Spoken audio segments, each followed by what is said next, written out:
कानूनी कार्यवाही और पूजा पाठ सब संपन्न हो गए। लंबे विशाल बरामदे में बिछी दरियों पर पसर कर सब लोग थकान उतार रहे थे। घर की मालकिन, जिन्हें अधिकतर लोग नेपालिन ताई कहते हैं, पूरी व्यवस्था पर सचेत दृष्टि रखे थी। संतुष्टि की आभा थी उनके चेहरे पर। वे भव्या के पास बैठी और बोली, बहुत अच्छा किया बिटिया कि संध्या के साथ तुम भी आ गईं। क्या बताऊं, कितना अच्छा लग रहा है। यहाँ सुजानपुरा के लोग हैं तो बहुत अच्छे, पर घर वालों की जगह तो घर वालों से ही भरती है ना, क्यों बिटिया? सुजाता के लिए हफ्ता भर निकालना कठिन है, पर आई वह इसीलिए कि छोटी बहन का जीवन भी जुड़ा है इस काम से। अब सुप्रिया यहीं रहेगी, बुलाएगा सम्मान से उसका पति, तभी जाएगी कुछ समय के लिए।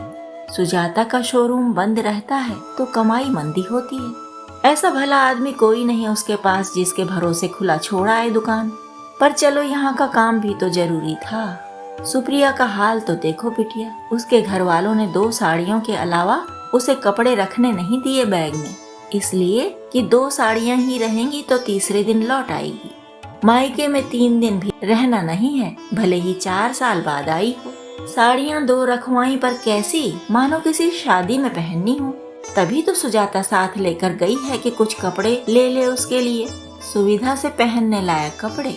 दीदी के ही कपड़े पहन रही है परसों से सुप्रिया। वो शादी वाली साड़ियाँ पहनकर बेचारी इतने काम कैसे करती। जी जान से जुटी रही है जब से आई। कहती है, माँ निकालने दो मुझे 4 साल की कसर। भव्या बोली, कितना अच्छा होता कि पूजा भाभी भी आई होती, उनसे भी दिल खोलकर बातें हो जाती। उनका बुटीक तो खूब अच्छा चलने लगा है ना अब, बहुत व्यस्त रहती हैं उसके कारण। तब भी सबकी चिंता करती हैं, सबके काम आती हैं, सबका भला ही सोचती हैं। संध्या ताई के बगीचे से टोकरी भर सब्जियां तोड़कर लाई और बोली, आनंद आ गया ताई जी, कितना बढ़िया बगीचा बनाया है आपने। फल फूल तरकारी सब इतने अच्छे लग रहे हैं कि वहाँ से हटने को मन ही नहीं होता। ताई बोली, गांव वालों का काम है यह तो। 3-4 लोग हैं जो आते रहते हैं, जब भी खाली होते हैं कुछ काम कर जाते हैं, कुछ खाने को ले जाते हैं। पैसे का कोई सौदा नहीं, सेवा और मेवा आपस में बंटता है यहाँ बिटिया। संध्या और भव्या दोनों ही गांव की, गांव वालों की, बगीचे की, फूलों की, फलों की, सब्जियों की, ताई जी की प्रशंसा करती रहीं। बाकी लोग भी उनका समर्थन कर रहे थे। थोड़ी देर में ताई जी बोली, थका दिया इन लड़कियों ने बड़ाई सुना सुना कर। अब तो मैं अपने हाथ की बनाई चाय पीऊंगी, तभी थकान उतरेगी। वे उठकर रसोई की ओर चली तो भव्या, संध्या दोनों बोली, हम बनाती हैं चाय। लेकिन ताई जी ने नकली डांट लगाई। कहा ना मैंने, अपने हाथ की चाय से ही उतरेगी मेरी थकान। फिर हंसी के साथ बातें शुरू हुईं। चाय के साथ भी बातें चलती रहीं। शाम ढलने लगी तो भव्या बोली, ताई जी मैंने देर कर दी, अब चलती हूँ। ताई जी बोली, 2-1 दिन रुक जाओ बिटिया, तुम हो तो अच्छा लग रहा है। संध्या ने भी तुरंत कहा, हाँ भव्या रुक जाओ, अभी सुप्रिया सुजाता भी आती ही होंगी, उनसे भी तो बातें कर लो। उनसे तुम्हारी बिल्कुल बात नहीं हो पाई। कल हम आए तो वे रसोई में जुटी थीं, हमारे सोने तक वे व्यस्त थीं, और आज का तो सारा दिन व्यस्त होना ही था। रुक जाओ ना आज रात, बातों के लिए सभी को फुर्सत होगी ना आज। वैसे भी तुम्हारी मामी इंतजार तो कर नहीं रही, तुम्हें तो सरप्राइज ही देना है ना, कल दे देना। बेटे को तुमने बता ही दिया था कि सुजानपुरा रुक रही हो। भव्या बोली, ठीक है रुकती हूँ, वैसे भी कौन सा मेरा मन था जाने का, वो तो कहना पड़ा दुनियादारी के हिसाब से। भव्या की बात पर सब हंस ही रहे थे कि सुजाता सुप्रिया भी आ गईं। फिर उनके खरीदे सामान देखे जाने लगे। संध्या बोली, गांव के हिसाब से ठीक ही है ये सूट, पर मुझे खल रहा है, मैं अपने बुटीक से कुछ सामान क्यों न लेती आई। सुजाता ने कहा, दीदी इतना सब लेकर आई हैं, फिर भी ऐसा कह रही हैं। देखो ना, हम दोनों बहनें आपके लाए सूट पहनकर ही बाजार कर आई हैं। भव्या ने झूम कर कहा, कितने प्यारे सूट हैं, आपने ही इनकी कटिंग की है क्या संध्या दी? संध्या बोली, हाँ इनमें तुरपाई के अलावा सब काम मैंने ही किया है। पूजा नहीं आ पा रही थी, उसे खल रहा था कि अपना बुटीक भी चल निकला है, तब भी सुजाता सुप्रिया के लिए कुछ नहीं कर सकी, तो मैंने सोचा मैं जाऊंगी तो कुछ अपने हाथ का ले जाऊंगी। समय कम था इसलिए तुरपाई दूसरों से करवा ली। सुप्रिया दुबकी हुई सी बैठी थी। संध्या के पास खिसक कर वह बोली, आप तो घर बाहर गांव शहर का सब काम कितने अच्छे से संभाल लेती हैं दीदी, पर मैं कैसे कर पाऊंगी काम? मेरे पास तो बिल्कुल आत्मविश्वास नहीं बचा है। संध्या ने उसके सिर को सहलाते हुए कहा, सब कर लोगी तुम। कितनी अच्छी तरह बात कर रही थी वकील से, देखा ना मैंने। बहुत सुलझा कर सवाल पूछे तुमने और खूब अच्छी तरह वकील की बातें समझी भी। कागजात संभाले, डायरी में नोट्स लिए। जब तुम्हारी नींव मजबूत है तो घर भी मजबूत बनेगा। वैसे तुम अकेली भी नहीं हो, सुजाता है ना, मैं हूँ, पूजा है, किसी से भी सलाह ले सकती हो। हम सब जुड़े तो हैं ही ट्रस्ट से, इसलिए ट्रस्ट के हित में सलाह देना हमारा कर्तव्य भी है। हम आते जाते भी रहेंगे कभी कभी। बनारस वाली बुआ जी के यहाँ भी तो साल में एक बार चले ही जाते हैं।